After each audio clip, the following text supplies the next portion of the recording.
Assalamualaikum warahmatullahi wabarakatuh. Perkenalkan, nama saya Anike Opera, NIM 22043075, Prodi Akuntansi. Baiklah, di sini saya akan mempresentasikan materi tentang kepailitan. Adapun topik pembahasan kepailitan: 1. Pengertian kepailitan. 2. Asas-asas kepailitan. 3. Tujuan kepailitan. 4. Dasar hukum tentang kepailitan. 5. Pihak yang dapat melakukan permintaan kepailitan. 6. Contoh perusahaan yang mengalami kepailitan. Adapun topik pembahasan tentang PKPU atau penundaan kewajiban pembayaran utang. 1. Pengertian PKPU. 2. Dasar hukum PKPU. 3. Pihak yang dapat melakukan PKPU. 4. Akibat PKPU. 5. Berakhirnya PKPU. Baiklah, kita akan masuk dengan pengertian kepailitan. Pailit dapat diartikan debitor dalam keadaan berhenti membayar hutang karena tidak mampu. Kata pailit dapat juga diartikan sebagai bankrupt. Kata bankrupt sendiri mengandung arti bancaruta, di mana kata tersebut bermaksud memporak-porandakan kursi-kursi. Adapun sejarahnya, mengapa dikatakan demikian? Karena dahulu suatu peristiwa di mana terdapat seorang debitor yang tidak dapat membayar hutangnya kepada kreditor. Karena marah, sang kreditor mengamuk dan menghancurkan seluruh kursi-kursi yang terdapat di tempat debitor. Menurut Siti Soemarti Hartono, pailit adalah mogok melakukan pembayaran. Sedangkan berdasarkan pasal 1 angka 1 Undang-Undang Nomor 37 Tahun 2004 tentang kepailitan dan penundaan kewajiban pembayaran utang, Undang-Undang Kepailitan, kepailitan adalah sita umum atas semua kekayaan debitor pailit yang pengurus dan pemberesannya dilakukan oleh kurator di bawah pengawasan hakim pengawas. 2. Asas-asas kepailitan. Asas-asas kepailitan ada 4. 1. Asas-asas keseimbangan. Undang-undang ini mengatur beberapa ketentuan yang merupakan perwujudan dari asas keseimbangan. 2. Asas kelangsungan usaha. Dalam undang-undang ini terdapat ketentuan yang memungkinkan perusahaan debitor yang prospektif tetap dilangsungkan. 3. Asas keadilan ini untuk mencegah terjadinya kewenang-wenangan pihak penagih yang mengusahakan pembayaran atas tagihan masing-masing terhadap debitor dengan tidak memperdulikan kreditor lainnya. 4. Asas integrasi. Dalam undang-undang ini mengandung pengertian bahwa sistem hukum formil dan hukum materialnya merupakan satu kesatuan yang utuh dari sistem hukum perdata secara perdata nasional. Dalam pasal 2 ayat 1 Undang-Undang Kepailitan Nomor 37 Tahun 2004 ditetapkan syarat-syarat debitur dinyatakan pailit, yaitu sebagai berikut. Debitor yang mempunyai 2 atau lebih kreditor dan tidak membayar setidaknya satu utang yang telah jatuh waktu dan dapat ditagih dinyatakan pailit oleh keputusan pengadilan, baik atas permohonan sendiri maupun atas permintaan seorang atau lebihnya kreditor. Dari ketentuan dalam pasal Undang-Undang Nomor 37 Tahun 2004 dapat ditarik kesimpulan bahwa syarat-syarat yuridis agar suatu debitur dinyatakan pailit adalah sebagai berikut. 1. Adanya debitur yang tidak membayar hutang. 2. Adanya lebih dari satu kreditur. 3. Adanya lebih dari satu utang. 4. Minimal satu utang sudah jatuh tempo. 5. Minimal satu utang sudah dapat ditagih. 6. Pernyataan pailit diputus oleh pengadilan niaga.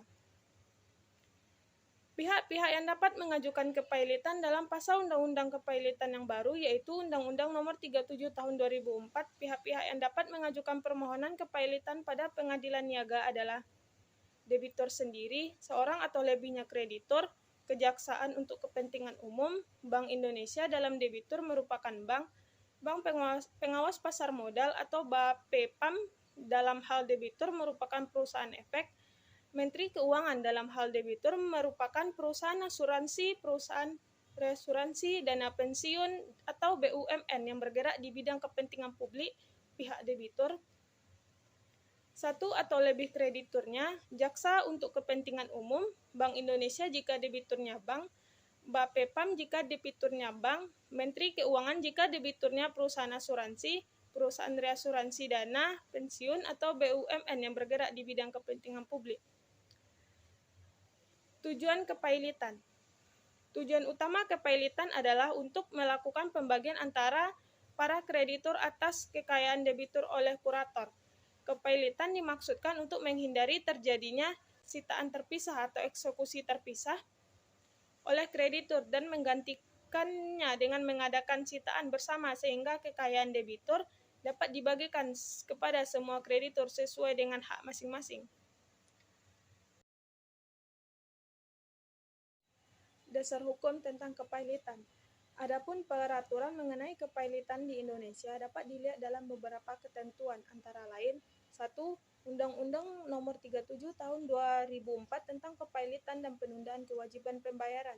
2. Undang-Undang Nomor 40 Tahun 2007 tentang Perseroan Terbatas.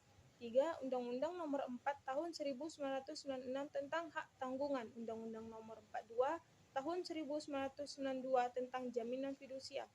4. Pasal-pasal yang terdapat dalam Kitab Undang-Undang Hukum Perdata atau BW yaitu pasal 1131 sampai 1134.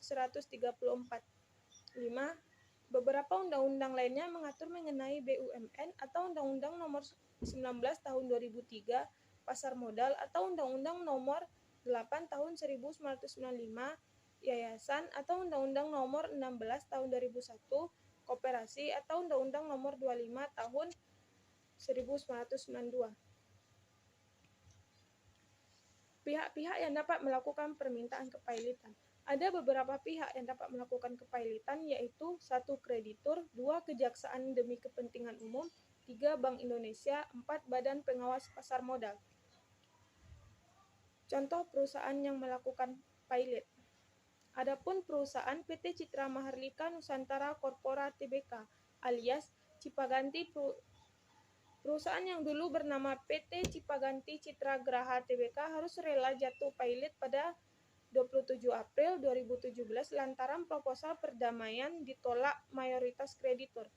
Seiring dengan keputusan itu, Direktur Utama Cipaganti Edwan Kawulusan mengaku perusahaan tidak punya aset untuk dijual karena mayoritas aset disita oleh kantor pajak. Dengan begitu, kurator harus bekerja ekstra menemukan aset lain untuk dijual dan dibayar ke kreditur. Perkara pailit ini juga bermula dari status PKPU Cipaganti sejak 31 Oktober 2016. Total utang Perseroan berjumlah 245 miliar. Baiklah, sekarang kita akan masuk ke pembahasan PKPU atau penundaan kewajiban pembayaran utang. Pengertian PKPU. Menurut pendapat Munir Fuadi, penundaan kewajiban pembayaran utang atau PKPU ini adalah suatu periode tertentu yang diberikan oleh undang-undang melalui putusan pengadilan niaga, di mana dalam periode waktu tersebut kepada kreditor dan debitor diberikan kesepakatan untuk memusyawarahkan cara-cara pembayaran utang-utang dengan memberikan rencana perdamaian atau composition plan terhadap seluruh atau sebagian utangnya itu, termasuk apabila perlu merestrukturisasi utangnya tersebut. Dengan demikian, penundaan kewajiban pembayaran utang atau PKPU merupakan semacam moratorium, dalam hal ini legal moratorium. Dasar hukum PKPU. Di dalam Undang-Undang Kepailitan, Undang-Undang Nomor 37 Tahun 2004 Pasal 222 Ayat 2 dikatakan, debitor yang tidak dapat atau memperkirakan dapat melanjutkan membayar utang-utangnya yang sudah jatuh waktu dan dapat ditagih, dapat memohon penundaan kewajiban pembayaran utang dengan maksud untuk mengajukan rencanaan perdamaian yang meliputi tawaran pembayaran sebagian atau seluruh utang kepada kreditor. Permohonan PKPU oleh si debitor ini dilakukan sebelum permohonan pernyataan pailit diajukan oleh pihak lain kepada debitor. Namun, ada kalanya PKPU ini diajukan oleh si debitor pada saat permohonan pernyataan pailit si debitor oleh pihak lain telah dimohonkan ke pihak pengadilan. Apabila permohonan pernyataan pailit dan permohonan penundaan kewajiban membayar utang atau PKPU ini diperiksa pada saat yang bersamaan, maka permohonan penundaan kewajiban pembayaran utang ini harus diputus terlebih dahulu. Pihak-pihak yang dapat mengajukan PKPU: 1. Debitor, 2. Kreditor, 3. Bank Indonesia. Dalam hal debitor adalah bank. Akibat dari PKPU: 1. Badan Pengawasan Pasar Modal atau BAPEPAM. Dalam hal debitor adalah perusahaan efek, bursa efek, lembaga clearing dan penjaminan, lembaga penyimpanan dan penyelesaian. 2. Menteri Keuangan dalam hal debitor adalah perusahaan asuransi, perusahaan reasuransi, dana pensiun, atau badan usaha milik negara yang bergerak di bidang kepentingan publik. Dengan dikabulkannya permohonan PKPU atau PKPU sementara, maka berlakulah hal-hal berikut. 1. Selama PKPU berlangsung terhadap debitor tidak dapat diajukan permohonan pailit. 2. Diangkat seorang hakim pengawas yang tugasnya mirip dengan hakim pengawas dalam kepailitan. 3. Diangkatnya seorang atau lebih pengurus yang bertugas melakukan pengawasan terhadap kekayaan debitor. 4. Debitor tetap dapat melakukan tindakan pengurusan dan pengalihan atas kekayaannya asalkan mendapat persetujuan pengurus. 5. Tindakan debitor atas kekayaannya dapat persetujuan pengurus adalah tingkat mengikat kekayaannya. Berakhirnya PKPU. 1.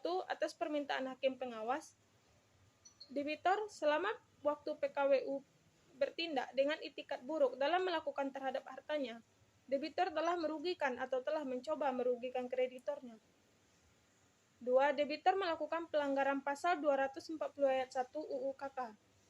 3. Debitor lalai melaksanakan tindakan-tindakan yang diwajibkan kepadanya oleh pengadilan pada saat atau sesudah PKPU diberikan, atau lalai melaksanakan tindakan yang diisyaratkan oleh pengurus demi kepentingan harta debitor. 4. Selama waktu PKPU, keadaan harta debitor ternyata tidak lagi memungkinkan dilanjutkannya PKPU, atau keadaan debitor tidak dapat diharapkan untuk memenuhi kewajibannya terhadap kreditor pada waktunya. 2. Atas permintaan satu atau lebih kreditor. 3. Atas prakarsa pengadilan niaga.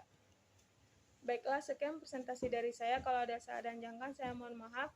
Sekian, terima kasih. Assalamualaikum warahmatullahi wabarakatuh.